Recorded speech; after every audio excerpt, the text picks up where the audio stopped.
Olá, bem-vindo ao nosso canal. Quem já nos acompanha sabe que não temos a pretensão alguma de esgotar o debate, mas fomentar reflexão, difundir conhecimento, cultura. Essa é a ideia. Por isso, vídeos curtos. E hoje o tema nosso vai ser a economia açucareira, Brasil, colônia. Essa é a ideia. Vamos pensar alguns pontos, claro, recortes que vamos fazer, e entre esses recortes que vamos fazer, vamos abordar a questão indígena, africana, a própria parceria público-privado na montagem dessa empresa açucareira no Brasil, entre outros aspectos, ok? A produção de açúcar no Brasil, ela se dá a montagem dos primeiros engenhos, ela ocorre por volta do século XVI, por volta aí, primeira metade do século XVI, 1530. A coroa portuguesa vai optar por organização de um empreendimento agrícola rentável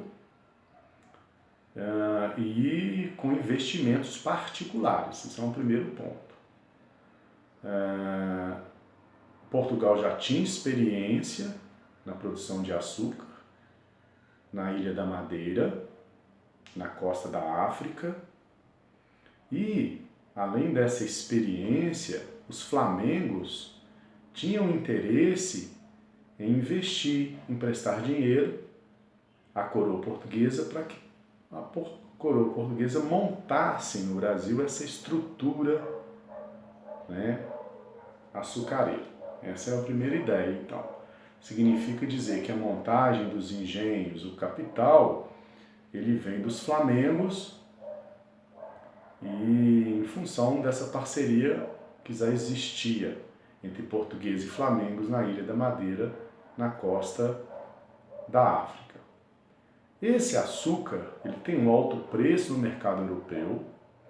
Claro que o açúcar comercializado no mercado europeu, o açúcar branco, ele era refinado na Antuérpia, na Amsterdã, ele era produzido aqui no Brasil, em Pernambuco, Bahia, era levado para a Europa, na Europa era refinado e comercializado no mercado europeu, sobretudo nas Ilhas Britânicas. Os britânicos foram consumidores contumazes do açúcar, ok? O Nordeste será a região maior produtora de cana-de-açúcar, tendo em vista o clima quente, úmido, o solo fértil, a proximidade do Nordeste dos mercados europeus, da Europa. Então, um outro ponto importante. E no início dessa montagem do engenho açucareiro, os indígenas foram escravizados. Mas aí nós temos dois pontos para pensar. O primeiro diz respeito ao fato de que a igreja não via com bons olhos e mesmo chegou a proibir, com algumas exceções, guerra justa, por exemplo, né?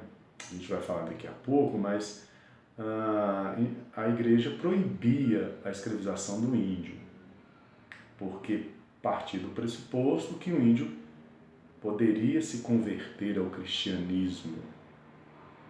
Os jesuítas fizeram um trabalho bastante interessante, importante nesse momento histórico de conversão desse indígena ao cristianismo. Agora, como eu disse, mesmo a igreja proibindo, o Papa chegou a escrever uma bula, né, no século XVI, proibindo a escravização do índio, com algumas exceções, é um conceito de guerra justa.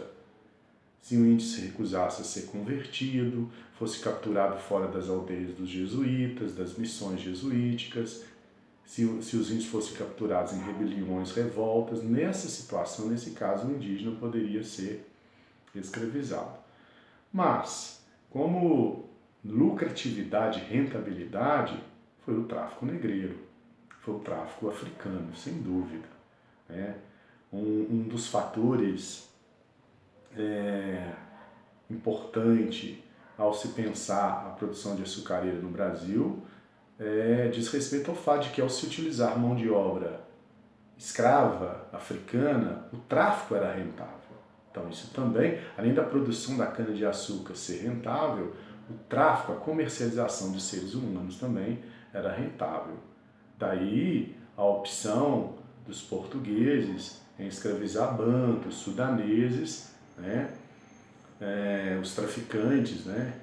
Aprisionavam esses indivíduos e comercializavam no mercado europeu, que eram trazidos aqui para a colônia, para o Brasil, para trabalhar na atividade açucareira. Essa empresa açucareira que foi montada, ela foi montada naquilo que nós chamamos de sistema de plantation. O que é isso? Mão de obra escrava, grandes propriedades agrícolas, produção em larga escala, e não visando o mercado interno, mas o mercado externo, que é o sistema de plantation. Agora, é bom desmistificar a ideia, uma imagem muito relativa, inclusive, de que o Brasil, nesse momento, somente produz cana-de-açúcar. Claro que não. Nós temos um mercado interno, trigo, milho, feijão, mandioca. Havia um comércio interno, mas a cana-de-açúcar visava o mercado externo, dentro da lógica da política mercantilista portuguesa, na qual a colônia deve gerar riquezas para a sua metrópole. Então isso é uma ideia também importante a ser pensada. E voltando à questão da escravidão, outro aspecto importante diz respeito à resistência desse escravo africano ao trabalho compulsório, né? As fugas, as rebeliões, a formação de quilombos. Essa resistência atesta que os escravos não foram passivos diante da escravidão, ok? E, por fim, é importante pensar que a atividade açucareira permaneceu aí século XVIII até início do século XIX como a base da economia colonial brasileira. Somente no início do século XIX, volta de 1820, ali no primeiro reinado, no governo Pedro I, que você vai ter realmente a produção de café. É o Império Brasileiro, no qual o café torna-se, ao longo do século XIX, o principal produto de exportação, não significando que o açúcar deixou de ser produzido, que o tabaco deixou de ser produzido, que o pau-brasil deixou de ser explorado. Claro que não. Ok? Então são alguns pontos aí da economia açucareira brasileira. Em outro vídeo nós vamos gravar outros aspectos relacionados a esse momento histórico. Ok? Um abraço.